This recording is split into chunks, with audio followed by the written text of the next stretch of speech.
Thanks so much for coming on the program. Are you having the most fun you've ever had in your whole life as an MP? Well, I did work in television for 15 years, Christina, so I had a fair bit of fun in those days as well, but no. Look, this is really a great honour to do the job that I do, representing the people of Corangamite. There are times of great fun, there are times of despair now and then, but most importantly, this is a job which is obviously a very important one, being a member of the government and focusing on the things that matter: jobs, a better and stronger budget, energy security and, of course, a great future for all Australians. So when have you had despair? Oh, look, I think you would have that same feeling too, Christina, having worked in politics. I think politics is a game of great highs, and there have been plenty of highs when we've delivered on lots of very exciting election commitments, and most recently when we delivered nearly $250 million for passenger rail for our region. That was a great day.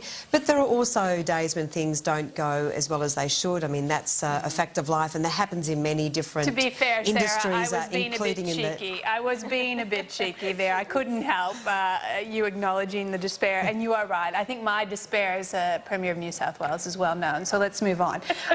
The Upper House in Victoria is beginning deliberations on the bill to legalise voluntary assisted dying. Now, there's reports today the government might be amenable to some amendments. It may well find its way through the Upper House. Can I ask you generally, as a Victorian, what are your thoughts on euthanasia with this, and particularly around this piece of legislation?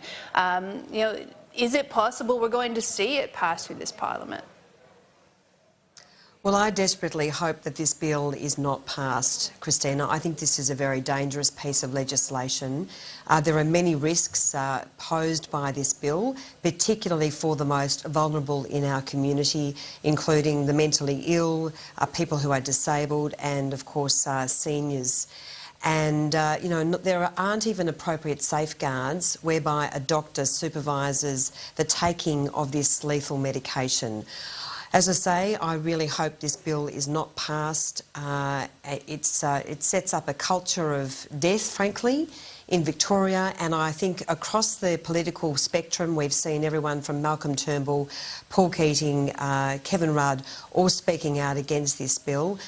Daniel Andrews, frankly, is an extremist, very left-wing Premier. He has a very extremist agenda, and this is part of it. I truly hope that it doesn't get up. And I say that, Christina, having lost two parents to cancer. And Daniel Andrews spoke about losing his dad to cancer. I've lost both my mum and my dad, and it was terrible. It was grief-stricken, it was horrible. But what is he saying by that? Is he suggesting that, you know, he had the opportunity to give his father this medication? He would have preferred to take that option.